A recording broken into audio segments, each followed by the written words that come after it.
오늘은 요청받은 게 지진과 화산에 대해서 뭐 지구 환경 변화하고 관련된 걸 좀 이야기해 달라 그래가지고 그 내용에 대해서 말씀드리려고 하고요. 그래서 오늘 말씀드리려고 하는 내용은 그 기본적인 내용에 대해서 먼저 좀 말씀을 드리려고 합니다.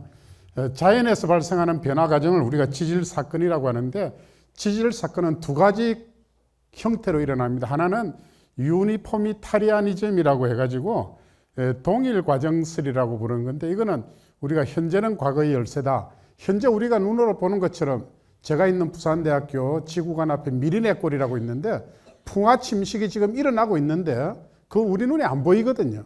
그것처럼 아주 천천히 일어나는 그런 현상들을 우리가 동일 과정설이다 이렇게 이야기하고, 어느 날 갑자기 쾅 땅이 흔들렸다 이런 것들을 이제 여기 나오는 격변적인 지진이나 화산 활동이 격변적인 사건이 됩니다. 이게 두 개가 서로 순서가 있는 게 아니고 섞여서 일어나고 있습니다. 그래 일어나고 있는데, 지질학적 현상 중에서도 이제 이런 것들은 다 잠재적인 재해의 성격을 가진다 이렇게 이야기합니다. 이것은 뭔가 하면은 인류에게 피해를 줄 수가 있다는 겁니다. 그래서 그런 것들 중에 이제 산사태, 지진, 화산이 있는데, 어떤 자연 현상 또는 사건이 재산이나 인명에 위협이 될 때 우리가 위험하다 이래 느끼면은 그걸 자연 재해가 발생할 수 있다 이렇게 봅니다. 그래서 영어로 해저드라고 하고, 그 사건이 인명이나 재산에 심각한 피해를 일으키는 경우는 재난이라고 부릅니다. 디제스트라고 부르고, 그 다음에 수많은 사람을 희생시키고 광범위한 재산 피해가 일으켰을 때 그걸 재앙 카타스트로프다 이렇게 이야기합니다. 화산이나 지진하면 화성쇠설물, 화산가스, 용암류, 라하라가 홍수, 그 화산 이류, 그 다음에 화쇄류, 측방폭발, 탄도성 분출물 이런 내용은 뒤에 말씀드리고요. 지진도 발생하면 여러 가지 현상이 있을 수가 있고, 수문, 대기, 들불, 기타 있는데 이런 것들은 대부분 다 동일 과정설에 의해서 천천히 일어날 수 있는 건데, 화산과 지진은 순식간에 발생할 수가 있다. 그래서 이제 우리나라에 규모 2.0 이상의 국내 지진을 보면 2015년부터 보면은 44회, 2016년도 252회, 2017년도 223회, 115회 이렇게 좀 줄다가 68, 70, 77, 105 이렇게 증가하는 추세처럼 보입니다. 그래서 2023년도 같으면은 규모 2.0 이상의 지진이 105회 발생했는데, 유감 지진은 18회, 유감 지진은 사람이 느낄 수 있는 거.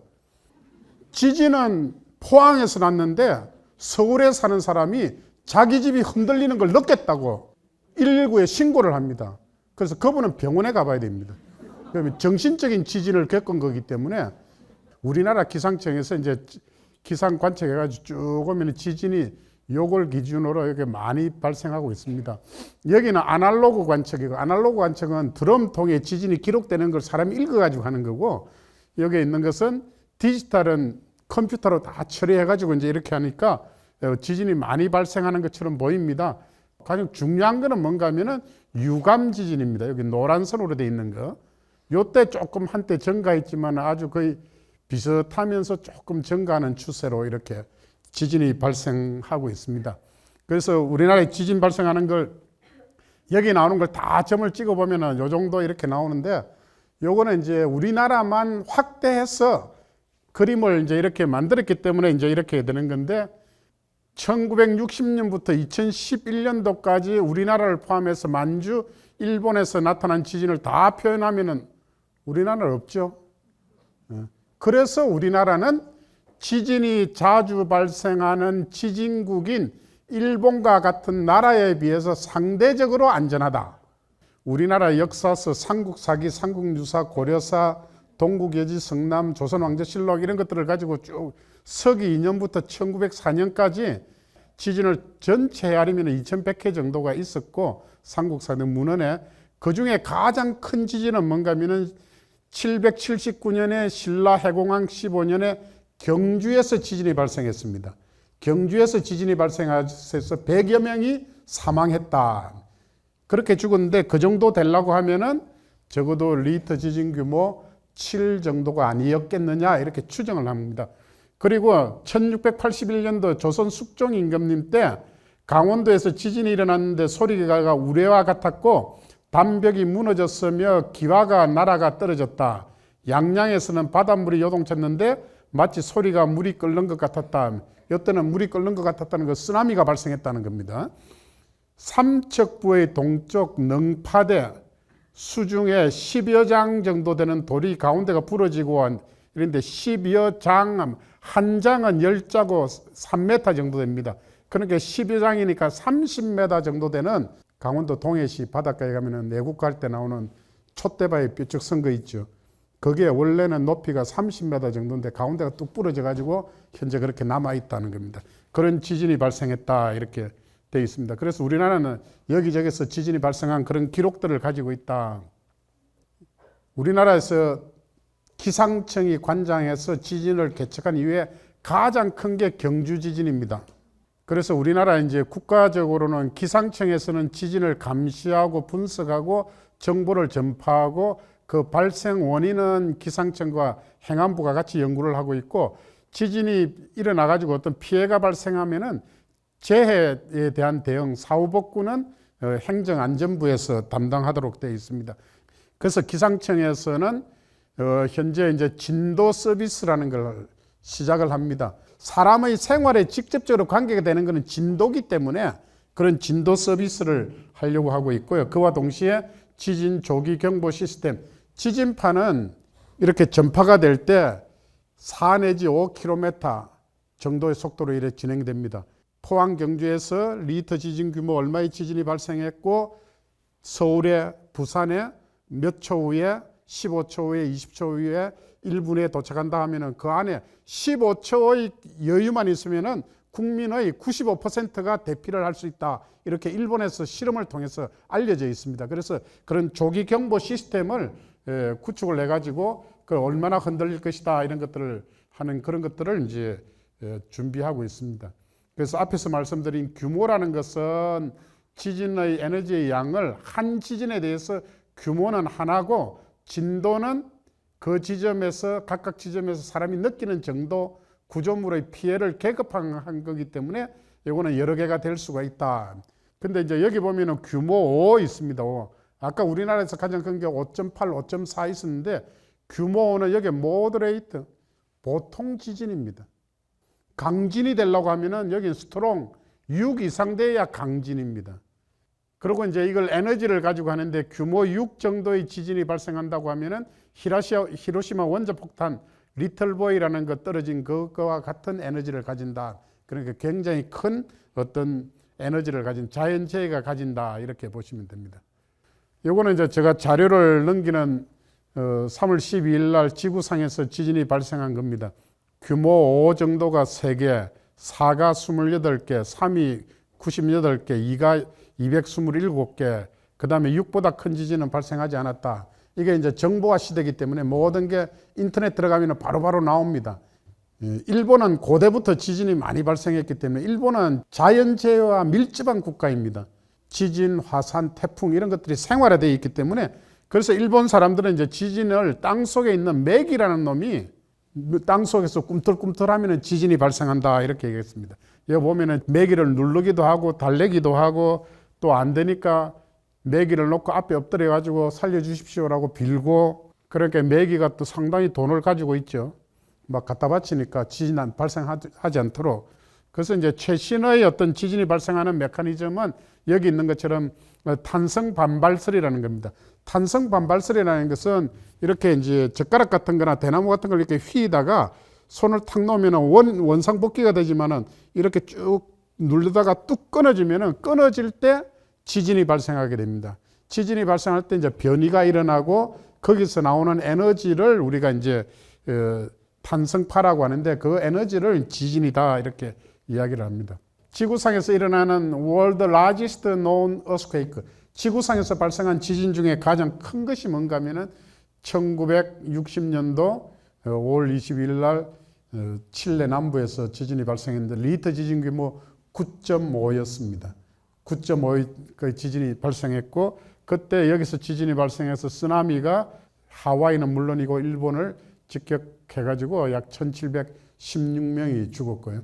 그래서 여기서 지진이 발생해서 일로 갔기 때문에 칠레 내륙 안쪽으로는 큰 피해가 없고 주로 해상 쪽으로 이렇게 피해가 갔습니다. 그 다음에 이제 지진이 일어나더라도 사람이 안 다치면 되는데 사람이 이제 피해를 입는 것 중에 가장 큰 사건이 1556년 1월 23일 날 산서성에서 83만 명이 죽었습니다. 83만 명이 죽게 된 것은 그 당시에 이 사람들이 그 중국은 황토층이 있죠. 그래서 귀족들은 대궐 같은 귀하집을 짓고 살지만은 일반 서민들은 산 쪽에 이렇게 굴을 파가지고 토굴을 파가지고 그 안에 파고 살고 있었기 때문에 거기에 이제 있는데 밤에 지진이 발생해가지고 그대로 자기 집이 자기 무덤이 되는. 그런데 이거보다 더 거의 버금가는 게 언제 있었는가 하면은 1976년 7월 27일 날 중국의 당산이라는 데서 거기서 지진이 발생했는데 리히터 지진구면 7.6의 지진이 발생했는데 공식적으로 중국 공산당에서 발표한 게 24만 2천 명입니다. 그런데 거기에 인구가 얼마였는가 하면 80만 명이었습니다. 그래서 인구의 거의 3분의 1이 죽었는데 USGS에서는 그거는 중국 공산당에서 발표하는 내용이고 실제로는 80만 명 이상 죽었을 것이다. 당산시에서 호구가 있는 사람만 24만 2천 명이 죽었기 때문에 그 유동인구를 합치면 거의 80만 명 이상 죽었을 것이다. 그렇게 평가를 합니다. 그래서 이제 지진에 대해서 이제 많은 내용이 있는데 지진은 빨리 아는 만큼 대비할 수가 있다. 이렇게 보시면 되고 빨리 아는 만큼 대비하고 아는 만큼 피해를 줄일 수가 있는데 드랍, 커버, 홀드 자세를 낮추고 머리가 다치지 않도록 위에 커브를 하고 책상 밑에 들어가 가지고 책상이 움직이지 않도록 붙들어라 이렇게 하는데 미국의 학교에서는 이렇게 가르칩니다. 가르치는데 이제 우리 대한민국에서는 지진이 발생했으면 주변 사람한테 알려주고 지진 발생했다. 그 다음에 머리를 감싸고 책상 밑에 숨고 진동이 끝날 때까지 기다리고 그래서 알감기. 그래서 대국민 교육할 때 기상청하고 행안부에서는 지진에 대한 기본 요령으로 알감기다 이렇게 합니다. 그래서 지진 대피 요령은 많은 자료들이 있기 때문에 행안부 재난 대비 국민행동 요령에 가면은 지진으로 흔들릴 때는 어떻게 하라, 계단 나갈 때는 엘리베이터 타지 말고 계단으로 가라, 그 다음에 물건이 떨어지는 데서 멀리 떨어진 넓은 나대지로 가라, 가스는 잠그고 가라, 머리를 보호할 수 있도록 해라. 머리가 손상이 되면은 그거는 사망이기 때문에 머리를 보호하는 게 가장 중요하다 이렇게 이해를 하시면 되고요.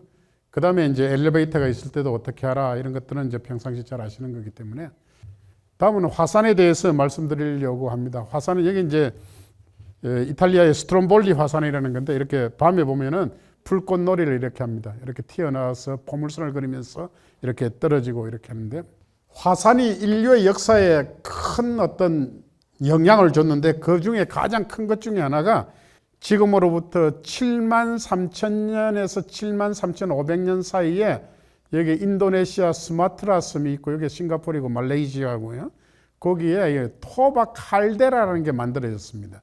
여기서 굉장히 큰 화산 활동이 있었습니다.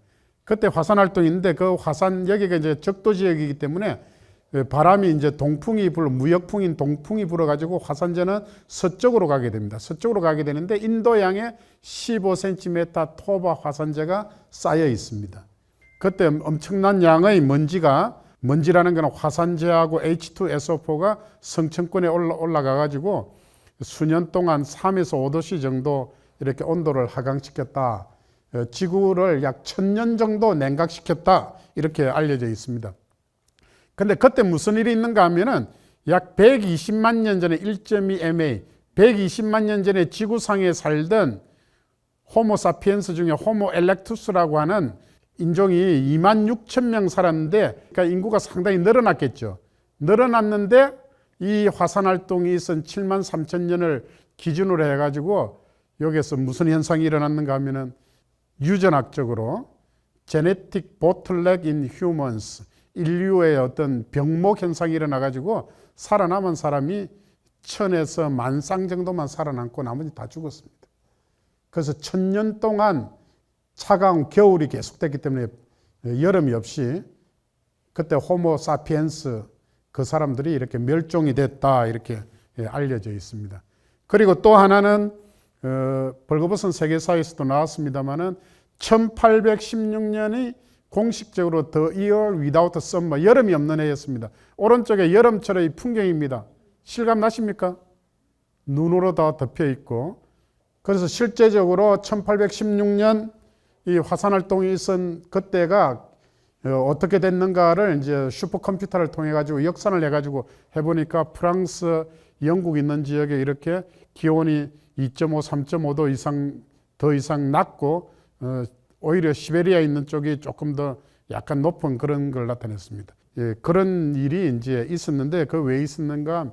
1815년 7월 15일 날 인도네시아, 한국 사람이 많이 가는 발리 오른쪽에 섬이 하나 있고, 그것도 오른쪽에 숨바와 섬이라고 있는데 거기 있는 탐보라 화산이라는 게 분화를 했습니다. 그래서 그때 분화해가지고 여기도 이제 화산재가 옆으로 이렇게 가면서 그때 엄청난 양의, 이제 간단하게 말씀드리면은 백두산하고 비슷하든지 백두산보다 조금 작은 규모로 화산 활동이 있었습니다. 그때 이제 화산재 그 기둥이 고도 43km까지 올라간 것으로 이렇게 계산이 됩니다. 그래서 그 원래 탐보라산은 이렇게 4200m 높이였는데 1815년 분화하고 나서 산 꼭대기 자체가 다 날아가 버렸습니다. 날아가고 가라앉아 가지고 높이가 2800m로 됐습니다. 화산 활동은 인도네시아에서 있었는데 그 효과는 다른 나라에서 있었습니다. 숨바와 섬의 탐보라 화산 분화로 인해 가지고 그 주변에서 죽은 사람이 7만 1000명으로 이렇게 알려져 있고, 이거는 기록에 남아 있는 겁니다. 1816년은 여름이 없는 해가 되고, 그래서 농사가 냉해에서 흉작이 돼가지고 농작물의 실패가 알려져 있고, 그래서 그 화산 분화로 인해서 영국의 뉴 잉글랜드로부터 이주가 가속화됐습니다. 그래서 이런 분화가 돼가지고 하늘로 올라가게 되면은, 그래서 1815년에 분화가 있고 나서 지구 전체의 황의 농도가 아주 설페이트 콘센트레이션, H2SO4 농도가 굉장히 많았기 때문에 그게 영향을 미쳤다 이렇게 볼 수가 있고요. 이거 잘 보시면은 1815년 지나서 16년에 전체적으로 6월달, 7월달인데 청색이 우세합니다. 그래서 지구 전체가 한랭화되어 있다 이렇게 이해를 하시면 되고요. 그 다음에 이제 여러분들이 궁금해하시는 백두산에 대해서 우리가 화산활동 이렇게 얘기할 때 화산활동이 여기 있는 것처럼 이건 하와이 불의 여신 펠레입니다. 펠레 머리 위에 여기서 뭐 용암이 흘러나오고 꼭 머리 풀어오는 것처럼 돼가지고 뭐 이렇게 하는데, 이런 것들은 그냥 자연 현상이지 신의 분노가 아닙니다. 그래서 이제 화산이 뭔가 하면 우리가 이제 활라산 이렇게 이야기를 할 때 1만 년 이내에 분화된 이력을 가지고 있으면 활라산이라고 합니다. 활라산, 휴화산, 사화산 이렇게 한국 사람들은 이야기하는데 그렇게 이야기하는 게 한국하고 일본만 이야기합니다. 현재는 이제 활라산이냐 사화산이냐 두 가지로만 구분을 합니다. 그래서 이제 우리나라에서 1만 년 이내에 분화 경험을 가진 산이 이제 울릉도. 울릉도는 이제 최근의 연구 결과에 의하면은 나리 분지가 19,000년, 만년, 8,400년, 5,600년, 그리고 이때 나리 분지가 만들어졌고, 나리 분지 안에 알봉이라고 있는데 그게 약 5,000년 전에 만들어졌고요. 그 뒤에도 지금으로부터 3,200년 전, 지금 기원 후 2024년이니까 기원 전 약 1000년 정도 때 그때 울릉도에서 화산활동이 계속 있었다 이렇게 볼 수가 있습니다. 그래서 울릉도가 한라산에 속하고, 그 다음에 역사시대의 기록을 가지고 있는 백두산 뒤에 나옵니다만은, 그 다음에 한라산. 한라산은 이제 역사시대 기록이 있는데 서기 1200년, 1007년에 기록이 있는데 지질학적 연구 결과 최근에 발표된 자료 중에 가장 제주도에서 360여 개의 오름이 있는데 그 중에 가장 젊은 게 돌오름이라고 있습니다. 그게 지금으로부터 2000년 전에 만들어졌습니다. 그리고 울릉도는 스위스 연방공대 사람들이 일본과 한반도 만주 쪽에 나는 지진을 가지고 쭉 한번 밑에 지진파의 어떤 토모그래피를 가지고 S파가 어떻게 전파되는가, P파는 액체, 고체, 기체 다 통과하고 S파는 액체는 통과를 못합니다. 그래서 그걸 가지고 이제 이렇게 해보니까 울릉도 밑에 약 100km 밑에 속도의 감률이 마이너스 19% 정도 되는 데가 있더라. 그래서 그걸 울릉 아노말리다 이렇게 이야기를 했습니다. 그래서 여기 100km, 150km 있는데 여기 요 장소, 여기에 이제 다른 말로 하면 뭔가 하면은 거기에 마그마가 있다. 그래서 그걸 울릉 아노말리라고 합니다. 제주도 여기 이제 이게 지진파입니다. 지진파가 이상적으로 생각하면 직선상으로 이렇게 조금씩 증가해야 되는데 이렇게 가다 보면은 여기 있는 마이너스 땅 속에 14km에서 26km 정도 되는 여기에 이렇게 정상적인 것보다는 지진파의 속도가 이런 느린 장소가 있다. 그런 것들이 나타나기 때문에 그 연구자들이 뭐라고 했는가 하면은 S파의 속도가 아주 낮은 저속도층이 있는데 이것은 용융된 마그마나 부분 용융된 지각물질에 의한 것일 가능성이 있다. 서울대학교 박사기 논문에 제주도 지역의 지진파를 다 해가지고 약 제주도 지하에 50에서 60km 밑에 여기 50, 60km 빨간 게 올라오는데 열기둥이 올라오는데 그 중에 일부가 이렇게 제주도 밑에 와 있다. 그래서 제주도 밑에 마그마원이 존재 가능하다. 영국하고 북한하고 국제 공동 연구를 했습니다. 그래서 여기 백두산 천지인데 이게 두만강이고요. 두만강변을 따라서 지진계를 6대를 설치를 해가지고 여기에 대해서 이제 지진파를 2011년부터 쭉 감시를 했습니다. 감시를 해가지고 보니까 그 이전에 이제 2002년도에서 2005년도에 백두산에서 많은 화산성 지진이 발생했는데 남북 방향, 북서남동 방향 이 두 방향 천지 안에서 지진이 있었습니다. 그 지진의 진원, 이거는 진앙이라고 하고 진원은 마이너스 3km, 마이너스 2km, 마이너스 1km, 0, 제로 레벨까지 거의 올라오면서 많은 지진이 발생했는데 이때 마그마가 여기까지 올라오다가 스톱됐습니다. 양이 적었고 마그마 물성이 끈적끈적한 거기 때문에 빨리 올라오지 못했습니다. 그런데 이제 그런 것들에 해당되는 마그마들이 백두산 밑에 5에서 10km 이 장소에 마그마 방이 있다고 이제 사이언스 어드밴스에 이제 논문을 발표를 했습니다. 저 논문을 발표하니까 우리나라 신문에 백두산 밑에 서울특별시 면적의 2배 정도 되는 마그마 방이 있다. 그래 또 난리 났었습니다. 그래서 이제 우리가 화산이 분화할 때 우리가 지하에 녹아 있는 어떤 물질이 올라오게 되면 그걸 화산 분화라고 합니다. 영어로는 eruption입니다. 그런데 국어에 치면 eruption 하면 폭발, 분출 막 이렇게 나옵니다. 그래서 분화라고 해야 되고 그 나오는 물성에 따라서 폭발성 분화라는 게 있고 여기 있는 것처럼 화산재 이런 것들이 튀어나오는 그런 것들을 폭발성 분화라고 하고 또 하나는 액체 상태로 용암이 흘러나오는 걸 우리가 분출이라고 이야기를 합니다. 분출 또는 인류, 끌어넘친다, 흘러넘친다, 인류성 분화. 그래서 화산이 있는 나라에서는 그 국가에서 발표를 한다든지 언론에 보도할 때 일본 같으면은 오늘 사쿠라지마 화산에서 폭발성 분화가 있었다 그러면은 그 주변 사람이 화산재 좀 날아오겠구나 이렇게 하고 오늘 후지산에서 인류성 분화가 있었다 이렇게 하면은 후지산 주변에 용암이 흘러나왔구나 구경하러 가야 되겠구나 이제 이렇게 판단을 할 수 있습니다.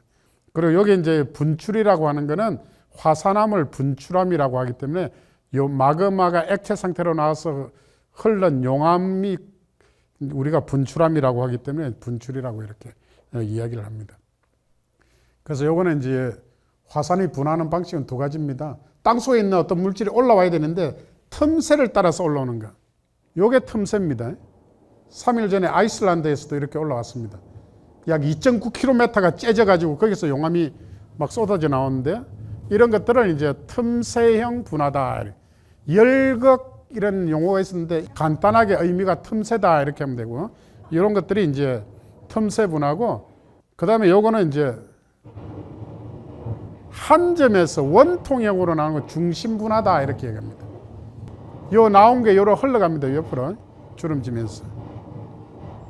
그 다음에 또 요런 것들을 용암류라고 합니다. 용암류, 흐를 유자, 용암류. 흘러서는 여기서 나와서 쭉쭉 나와서 쭉 흘러가는 겁니다. 올라오던 마그마가 지하수하고 만나든지 안 그러면 휘발성 성분이 좀 많아지면은 이런 화산 활동이 일어납니다. 마그마가 이런 용암 덩어리로 이렇게 해가지고 튀어나와서 이렇게 차곡차곡 쌓이게 되면은 그런 것들을 화산암괴 또는 화산탄이라고 부릅니다. 좀 더 마그마가 가스 압력이 높아지면은 밑에서 올라오던 마그마가 이 화도간 목구멍을 타고 올라오면서 잘게 부서져 버립니다. 마그마가 부서진 화산재입니다. 돌멩이도 튀어나오죠. 그러면서 이 위를 화산재가 회색으로 이렇게 덮게 되고 화산재가 하늘로도 올라가지면 산을 따라서도 내려갑니다. 조금 쉬었다가 또 올라옵니다. 그래서 이제 화산이 분할을 하게 되면 아까 돌멩이 날라오는 거, 날아온 돌멩이에서 여기 범퍼에 돌멩이로 박혀 있죠.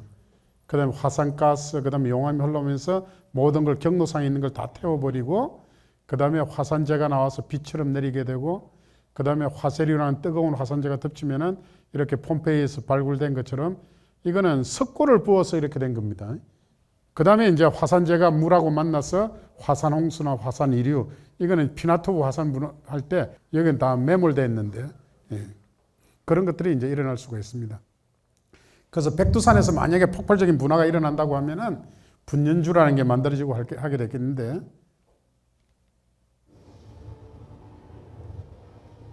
분연주도 만들어지고 화성쇠설류, 화쇄류라는 게 만들어지게 됩니다. 하늘로 올라가는 걸 이제 분연주라고 이렇게 이야기를 하고요. 그러면 이것은 이제 대기 상층으로 가면은 제트 기류를 타고 환경들을 지나서 일본 쪽으로 가게 됩니다. 천지에 20억 톤의 물이 있기 때문에 물하고 만나가지고 저렇게 되면 아주 굉장한 폭발력을 키워가지고 엄청난 폭발이 일어날 수가 있습니다. 또 하나는 이제 올라오는 마그마가 천지 물하고 만나지 않고 천지 외륜에 이렇게 올라오게 되면은 용암돔이라는 걸 만들게 되는데, 용암돔을 만들면은 여기 있는 것처럼 이 바위가 뜨거운 상태에서 깨어져서 동료에 나오는 바위돌 깨뜨려 자갈돌, 자갈돌 깨뜨려 모래알, 그것처럼 이렇게 해가지고 화산재가 생겨가지고 이렇게 덮치게 됩니다. 그래서 이제 백두산이 폭발적으로 분화하면은 근접 화산재라고 해가지고 그 화산재 주변에 영향을 미치게 되고, 또 하나는 광력 화산재라 해가지고 멀리까지 화산재가 이동해서 갑니다. 그래서 용암류의 피해라든지 화쇄류가 덮쳐버리면 모든 게 다 사망한다 보시면 되고요. 이제 화쇄류가 지나가고 나서 이렇게 건물을 덮어버리고 1층은 매몰한 거죠. 차도 이렇게. 그다음 화산재가 떨어지면 일본에서는 강해라고 하고 우리나라 조선왕조실록에서는 우해, 화산재가 비처럼 내렸다, 우토 이런 용어를 쓰는데 이렇게 됩니다. 그럼 농작물이 다 폐사가 되고 여기 있는 차들은 다 처분해야 됩니다. 그리고 라하를 하고 화산재하고 이런 것들이 물하고 만나면 여기 제방이 있는데 저수지 뚝이 있는데 이걸 넘쳐가지고 다 재만 덮는 게 아니고 주변에 있는 돌멩이, 나무 이런 것들이 같이 가서 덮게 됩니다. 그리고 또 SO2가 올라오면은 대기 상층으로 올라가서 H2SO4를 만들게 되면 이게 이제 태양 복사를 차단해 가지고 지구를 한랭화 시키게 됩니다. 날씨가 따뜻할 때, 차가울 때 보면 다 화산 분화하고 다 연관이 있다 이렇게 이야기를 합니다. 백두산은 지금으로부터 2840만 년 전에 만주 쪽에서 틈새가 생기기 시작했습니다. 틈새가 생기면서 그때 이제 무슨 일이 일어났는가 하면은 일본이 원래 서남 일본은 한경도, 강원도 쪽에, 그 다음에 동북 일본은 한경도 쪽에 이렇게 붙어 있었는데 한경도 쪽은 반시계 방향으로 열리고 서남 일본은 시계 방향으로 열리면서 이때 떨어져 나가기 시작했습니다. 그때 이제 백두산 쪽에서도 어떤 틈새가 있어가지고 용암이 나와가지고 개마 용암 대지를 만들고 그 뒤에 이제 나오다 보면은 에너지가 모든 틈새에서 다 나오는 게 아니고 한 군데 집중해서 나오면서 장백산, 순상화산체라는 걸 만들게 됐습니다. 그래서 그때 나온 이제 장소가 여기에 회색으로 되어 있는 게 그때 나온 현무암으로 되어 있는 개마용암 대지에 개마고원에 해당되는 그런 것들이 되겠습니다. 그 이후에 좀 쉬었다가 약 60만 년에서 1만 년쯤 중심분화로 성분이 바뀌어가지고 백두산 성층화산체라는 걸 만들었습니다. 멀리서 본 백두산의 모습이 되겠습니다. 이걸 사면을 복구를 하면 이렇게 됩니다. 이렇게 되면 백두산 지금 높이가 2750m인데요. 근데 요거 2750m가 되기 전에 백두산 높이는 약 3800m 정도 됐을 것이다. 그래서 그 위가 날아가고 주저앉아 버렸습니다. 그래서 이런 상태로 되어 있다가 분화하고 나서 축 주저앉아 버리고 가에 남아있는 게 칼데라다 이렇게 이야기를 합니다. 그래서 백두산 쪽에 이제 지질 조사를 해가지고 보면은 여기 있는 동해 쪽에 일본이 동해 해저 시추를 해가지고 백두산에 날아간 화산재를 찾아냈는데 그것들의 연대가 여기 쭉 나와 있습니다. 그래서 화산재가 여기까지 날아갈 정도가 되면은 백두산에서 굉장히 큰 폭발성 분화가 있다 이렇게 볼 수가 있고, 그게 이제 저 있는 POG, BKY 쭉 이렇게 해서 이제 이런 것들이 발견이 되었습니다. 그래서 44만 8천 년 전에 있었고 19만 6천 년 전에 13만 년 전에 쭉 이렇게 이게 이제 1000년 전에 이렇게 있었고, 그런 화산을 폭발성 분화가 백두산에서 있었다는 걸 알게 됐고요. 그래서 그것들이 이제 퍼진 것들을 제 논문에 있는 내용입니다만 퍼진 게 이렇게 퍼졌다 이렇게 연구가 되어 있고요. 그리고 이제 화산재가 올라오면은 분연주, 화산재 기둥이 얼마나 높이 올라가느냐, 또 분출물의 양이 얼마나 되는가를 가지고 화산 폭발 지수라는 걸 결정을 합니다. 그래서 그게 이제 0에서 8까지 있는데, 요 보시면은 7에 보면은 100입방킬로미터 이상 나오고, 거기에 보면은 100두라고 되어 있습니다. 그래서 946년도에 백두산에서 이제 그런 분화가 있었는데, 거기에 대해서 이제 많은 사람들이 연구를 했습니다. 요거는 무슨 자료인가 하면은 이분들이 백두산에 있는 화산재에서 탄화목을 찾아냈습니다. 그래서 탄소 동위원소 연대 측정을 해보니까 요 연대 플러스 마이너스 요 연대 플러스 마이너스 오차를 나타내는 거고, 그게 이제 946년 지질학적인 내용으로 946년에 나오고, 그 다음에 이제 일본 흥국사 연대기라는 데 보면은 946년 11월 3일 날 하얀 백색의 화산재가 눈처럼 내렸다 이렇게 있습니다.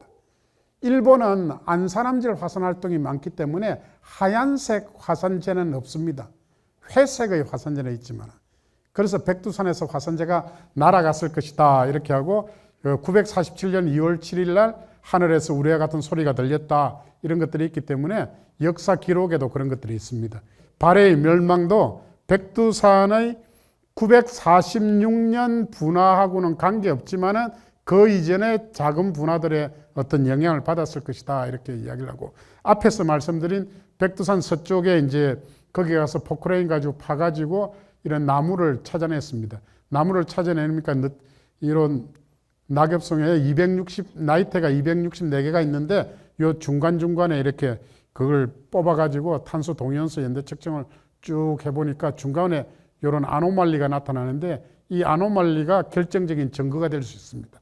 이렇게 되면 이게 774년에서 775년에 우리나라 지구상의 탄소 동위원소의 어떤 변이가 있었습니다.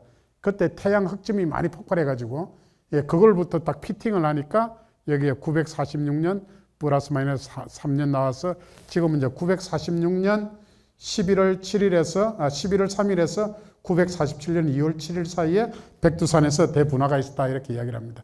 그때 날아가는 화산재가 일본 사람이 발표한 자료고요. 이렇게 날아갔다 이렇게 했는데, 이제 그걸 이제 일본에 있는 분이 연구를 해가지고 화산의 이름을 적어야 되는데 화산이 없으니까 일본에서 나타나는 화산재하고 백두산 화산재하고 구성 성분하고 광물이 다릅니다. 그래서 쉽게 하면 족보가 다릅니다. 그래서 이제 그분이 화산을 찾을 수가 없으니까 발견된 장소, 홋카이도 공항 남쪽이, 홋카이도 공항 있는 데가 토마코마이시인데 토마코마이 화산재라고 붙였는데, 그 뒤에 일본이 이제 여기 시추를 해보고 하는 걸 해가지고 그분이 배를 타고 두만강을 따라서 가보니까 백두산 가까이 가니까 화산재 부석층의 두께가 74m까지 나오고 백두산을 싹 지나가 만주 쪽에 가니까 없더라. 그래서 주인이 백두산이구나. 그래서 백두산 BTM이다 이렇게 붙여야 됩니다. 그래서 이거는 이제 북한 양강도에 일본인 학자가 북한 쪽에 들어가서 찍어서 저한테 준 겁니다. 그래서 백두산에서 나온 분출물의 양에 대해서 50, 96, 78, 100입방킬로미터 정도 되면은 우리나라 한반도 전체를 50cm 두께로 화산재로 덮을 정도의 면적이 되는데, 양이 되는데 100에서 150 입방킬로미터, 100을 넘어가면은 화산 폭발 지수 7이라고 합니다. 그래서 이제 일본의 지질 조사를 가서 하코다산 타시르타이 습지라는 건데, 이 화산재 두 층이 있습니다. 요거 파보면은, 그래서 밑에 거는 일본 화산재고 위에 거는 백두산 화산재가 되겠습니다. 그래서 백두산 지금 최근 상태는 어떻는가 이렇게 하면은, 백두산에서 화산성 지진이 계속 발생하고 있습니다. 그렇지만은 여기 적어 놓은 데도 백두산 천지 화산이 언제 분화할 것인가 지금 상황으로는 어느 누구도 예측할 수 없습니다. 제가 only God knows 하니까 그것도 또 따라서 하더라고요. 다른 사람이 지금 모릅니다. 하나님은 아신다 이렇게 하는데 왜 그런가 하면은 백두산 밑에 이런 마그마가 있다는 건 알고 있는데 그것들이 커지고 올라오고 있는지 커지고 있는지 언제쯤 도달할 것인지 이런 걸 연구하는 걸 마그마 플러밍 시스템이라고 이렇게 이야기하는데 우리 남한은 실효적 지배권이었기 때문에 한중 국제 공동 연구를 통해서 제가 자료를 가져오지 우리 장비를 가지고 가서 마음대로 지진계를 심고 GPS를 심어가지고 할 수가 없습니다. 그리고 이제 마그마라는 게 만들어지면은 마그마는 우리나라 사람들은 마그마는 액체라는 건 알고 있기 때문에 마그마가 이렇게 있으면은 여기 땅 속에서 일부가 녹게 됩니다. 그래서 영어로 partial melting, 부분 용융이 일어나게 되면은 마그마가 녹게 되면은 이렇게 자리 바꿈을 합니다. 그래서 이렇게 올라오게 쭉 되는데 여기 이제 빨간 게 마그마인데 마그마가 100%가 아니고 거기에 녹아 있는 정도가 하부 마그마 방은 2%, 상부 마그마 방은 9%입니다. 그래서 90% 이상은 고체 상태고 그 중에 일부만 액체 상태로 된 게 있는 그런 형태다 이렇게 보시면 되고 그리고 지표 변형도인데 일본이 굉장히 관심을 가집니다. 일본은 백두산에서 폭발적으로 분화하면 화산재는 무조건 일본으로 가독되어 있습니다. 그래서 이제 일본이 2002년, 2003년, 2005년 그거 됐을 때 이제 인공위성을 가지고 보니까 인공위성에서 거리가 2cm 가까워졌더라. 거리가 가까워졌다는 것은 백두산이 융기했다는 거죠. 그래서 융기한 걸 이제 가지고 해보니까 약 150만 톤 정도의 마그마가 밑에서 5km 지점까지 올라왔더라. 이렇게 발표를 했습니다. 저희 연구 결과하고 같습니다. 백두산 지역에 가면 화산가스가 직접 나오는 데는 없지만은 주변에 있는 온천에 보면은 뽀글뽀글 저렇게 올라옵니다. 가스가 올라오면 저 가스를 가지고 저희가 채집해 가지고 분석을 합니다. 여기 있는 것처럼 봄에 서풍이 불면 화산들은 동쪽으로 가면서 남쪽으로 약간 치우칩니다. 가을도 마찬가지고요. 여름에 겨울에 북서풍이 불면은 동남쪽으로 오면서 약간 북쪽으로 올라가면서 일본 쪽으로 갑니다. 여름에 남풍이나 남서풍이 불면은 화산재는 북쪽으로 가는 게 아니고 동쪽으로 갑니다. 다 저렇게 가는 이유는 지구과학 시간에 배운 전향력 때문에. 화산재는 직경이 2mm입니다. 손으로 까칠까칠한 모래보다 이렇게 가는 것들인데 상세하게 현미경으로 전자주사 현미경으로 보면은 이렇게 되어 있습니다. 아주 터실터실하고 기공을 가지고 있고 요거 안에 뭐가 들어간가 하면은 황이라든지 염소라든지 이런 게 들어있습니다. 그게 물하고 만나면은 염산이 되고 황산이 되기 때문에 화산재를 함부로 만지면 안 되는 거고요. 호흡도 하면 안 되는 겁니다. 그리고 이제 우리가 어떤 백두산에서 어떤 분화가 있을 때 정말로 이렇게 갔을까? 이제 유사 기상장에서 비슷한 기상장에서 수치 모의를 하게 되면은 그 오른쪽처럼 이렇게 가면서 화산재가 이렇게 됩니다. 요거는 이제 제 연구 결과입니다. 요거보다는 더 남쪽으로 오면서 갔다. 그러면 여기에 왜 없느냐? 관심을 가지고 연구를 안 했기 때문에 그렇죠. 그래서 고고학 하는 사람들이 습지라든지 이런 거 할 때 좀 관심을 가지고 하면은 백두산에서 날아간 것도 찾을 수가 있습니다. 백두산 화산이 겨울철에 폭발하지 않는다면은 우리나라는 화산재에 의한 피해가 발생할 가능성이 크지 않는다. 그럼 겨울철에 와야 우리나라에 온다. 천만에요. 화산재가 올라가면 전부 다 6, 7, 8, 9 봄철에 옵니다. 봄철에서 겨울철에. 그때 우리나라에 올 가능성이 있다.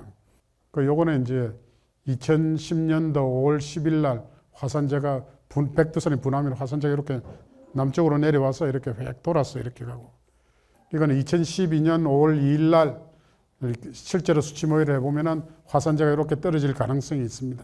그렇게 떨어지게 되면은 얼마쯤 피해가 나는가 하면은 저희 연구진이 이제 외국 저널에다가 International Journal of Disaster Risk Reduction이라는데 거기에 해가지고 화산재가 내려와서 저렇게 내려오면은 강원도 쪽에 저런 피해를 입게 되고 미세먼지에 영향을 미치고 제조업 그다음에 항공에 다 영향을 미친다. 그렇게 되면은 얼마나 가는가? 2013년 6월 7일의 예인 경우에는 농업에 약 10조, 그 다음에 항공수송에 1조 한 5천 정도, 그 다음에 제조업에 한 5조 정도, 그 다음에 요거는 엑스트라 코스트는 보건위생입니다. 기관지 천식 있는 사람 외출하면 안 됩니다. 기관지 천식 있는 사람들이 화산재 떨어지는 거 구경한다고 눈 떨어지는 거 강아지가 눈 떨어지는 거 구경하듯이 나가서 그 회복하면은 다 병원에 실려가야 됩니다. 그 다음에 청소 비용 이렇게 다 하면은 20조 정도 납니다. 20조 정도 되면은 우리나라 2011년도 GDP의 1.53%가 됩니다. 그래서 실제로 화산재가 내려온 기록도 있습니다. 조선왕조실록에 1653년 11월 29일 날 한경도 적성장단 지역인데 여기 한자로 되어 있습니다만은 흑기가 검은 기운은 신이 목격한 것입니다. 그 기운은 비 같기도 하면서 비도 아니고 연기 같기도 하면서 연기도 아닌 것이 북쪽에서 오는데 소리는 바람이 몰아치듯 굉장히 빠른 속도로 이동하면서 냄새는 비린내 같기도 한데 잠깐 사이에 산골짜기 가득 차서 빛을 가려 지척에 있는 소와 말도 분별을 못할 정도였으니 괴이한 일입니다. 가까이는 적성과 장단, 지금 의정부 파주지역, 그리고 멀리는 한경도 남쪽 철령곡에 있는 데까지 그랬다. 그러면 거꾸로 하면은 한경도 쪽에서 경기도 쪽으로 이렇게 내려왔다 이렇게 보실 수가 있고, 그걸 또 이제 수치 모의를 해가지고 그러면은 5월 2일에서 이렇게 보면 백두산에서 분화하고 나서 9시간 지나고 나면 이렇게 올 수가 있습니다. 그리고 이제 백두산에서 화산재가 정말 오는가 이게 대해서 여러 가지 이제 수치 모의를 해보니까 여기 이렇게 세 개가 보이는데요. 이렇게도 올 수가 있고, 이렇게도 올 수가 있고, 이거는 이제 앞에서 말씀드린 적성장단을 바로 통과하는 경우, 그 다음에 이건 남쪽으로 울릉도 쪽으로 강원도에 피해를 주고 이런 것들이 다 발생할 가능성이 있습니다. 그래서 백두산에서 폭발적으로 분화하면은 남한에는 화산재가 올 수 있지만은 백두산 인근 지역에는 화쇄류가 발생할 수가 있는데 화산 폭발 지수 2일 때, 3일 때, 4일 때 4가 되면은 북쪽으로 이렇게 빠져나갑니다. 그 다음에 5가 되면은 동시문상으로 퍼지고 반경 24km, 그 다음에 5가 되면은 49km, 6이 되면 49km, 7이 되면은 반경 83km. 요 안에 빨간 영역에 있는 모든 동식물 나무들은 사망했다고 보시면 되고, 그래서 굉장히 큰 피해를 줄 수가 있다. 그래서 백두산 꼭대기는 직경 5km 정도의 칼데라, 우리가 천지라고 부르고, 호수는 반경 장경 4.4, 3.37km고 면적은 9.82제곱킬로미터, 여기에 17억에서 20억 톤 정도의 물이 담겨 있습니다.